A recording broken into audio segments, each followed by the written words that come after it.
बोली श्री विष्णु भगवान की जय, बोली श्री कार्तिक महात्म की जय। अब मैं पांचवें अध्याय के महात्म्य का वर्णन कर रही हूँ।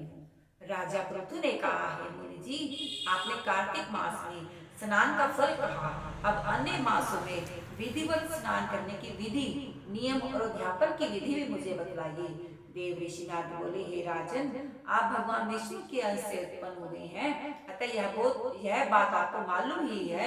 फिर भी मैं आपको यथोचित विधान बतलाता हूँ, ध्यान से सुनिए। अश्विनी मास में शुक्ल पक्ष की एकादशी से कार्तिक के व्रत करने चाहिए।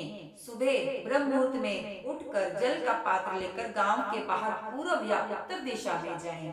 दिन में अथवा शाम को कान पर जनेऊ चढ़ाकर, पृथ्वी पर घास बिछाकर, सिर को कपड़े से ढककर, मुंह को बलपूर्वक भली भांति बंद करके, थूक व सांस को रोककर, मल व मूत्र का त्याग करने के पश्चात मिट्टी व जल से भली भांति अपने गुप्तांगों को धोवें।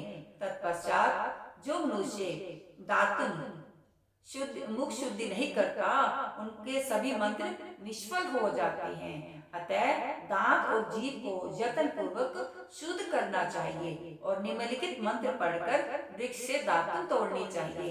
हे बृहस्पति, तुम हमें आयु, कीर्ति, तेज, प्रजा, पशु, संपत्ति, महाज्ञान, बुद्धि, विद्या को प्रदान कीजिए। यह मंत्र पढ़कर दूध वाले वृक्ष पर से 12 अंगुल की दातुन तोड़कर, व्रत या श्राद्ध के दिन दातुन नहीं करना चाहिए। यह मंत्र पढ़कर दूध वाले वृक्ष पर से 12 अंगुल की दातुन तोड़कर करें।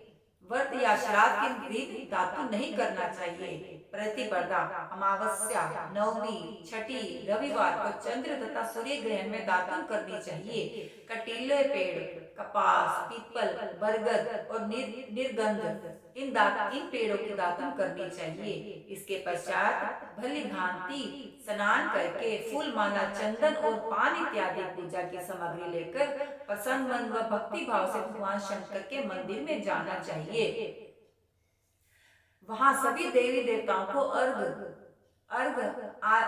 आचमनीय आदि वस्तुओं से अलग अलग पूजन करना चाहिए।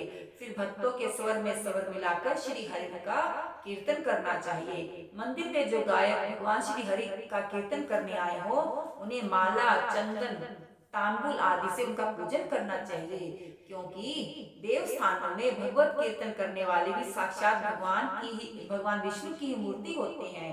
यह लोग सतयुग में विष्णु जी को अपनी तपस्या, योग और दान द्वारा भगवान को प्रसन्न करते थे, मगर कलयुग में भगवत गुणवान ही भगवान श्री हरि को प्रसन्न करने का प्रधान साधन माना जाता है।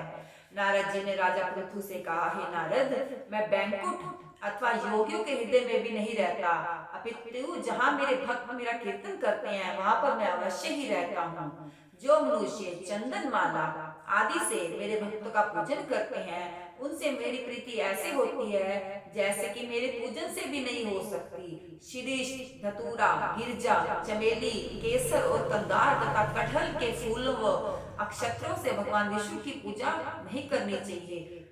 अढ़ल, कंद, गिरीश, जुहू, मालती, केवड़ा के पुष्पों से भगवान शंकर की पूजा नहीं करनी चाहिए। लक्ष्मी के इच्छुक पुरुषों की तुलसी पत्र से सूर्य नारायण की पूजा नहीं करनी चाहिए। जिन देवताओं की पूजा में जो फूल निर्दिष्ट हो, उन्हीं से उनका पूजन करें। पूजन समाप्त करने के पश्चात भगवान से क्षमा प्रार्थना करने, हे सुरेश्वर, हे देव, मेरे पास ना मंत्र है ना क्रिया है, मैं भक्ति से भी हीन हूँ। जो कुछ भी मैंने आपकी पूजा की है, उसे आप पूरा करें। ऐसी प्रार्थना करने के बाद दंडवत प्रणाम दो व क्षमा प्रार्थना करके भगवान की कीर्तन करना चाहिए। श्री हरि की कथा सुननी चाहिए और प्रसाद ग्रहण करना चाहिए। इस तरह बताई गई विधि के अनुसार जो मनुष्य कार्तिक व्रत का अनुष्ठान करते हैं, वह सभी संसारों के सुखों को भोगते हुए अंत में मुक्ति को पाते हैं। वह श्री कार्तिक महात्म की जय। 5वां अध्याय समाप्त हुआ।